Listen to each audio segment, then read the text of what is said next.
bansa. Libo-libong isla. Hindi mabilang na kwento. Mga kwentong nagsalin-salin sa paglipas ng panahon. Totoo ba na may lugar dito sa Pilipinas na wala sa mapa? At ayon sa mga kwento, pili lang ang pinapakitaan nito. Parang imposible, no? Pero kung may mummy sa ancient Egypt at Peru, meron din dito sa atin. Pero paano nga ba naiiba ang mummification natin sa kanila?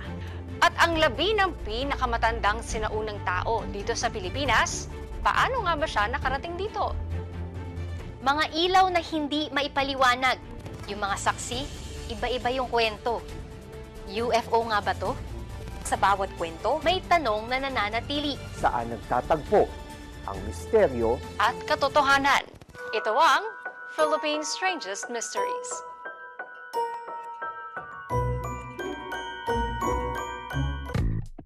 May family gutom parati. Para mabusog, Chicken McDo lagi. Napakasulit, napakalaki. Talagang nakaka-satisfy. Chicken McDo, tasty pie! Kumain agad? Ikaw lamang ang hinahanap ko. Fulfilling sa piling mo. Chowking Siomai Chow Fan. Fulfilling wok sarap. 99 pesos lang. Finally, ang pinanggigigilan ng mga Pilipino. Mae-enjoy na rin ng bawat kapamilya. Ang saya ko! Ako rin kaya. Ako rin.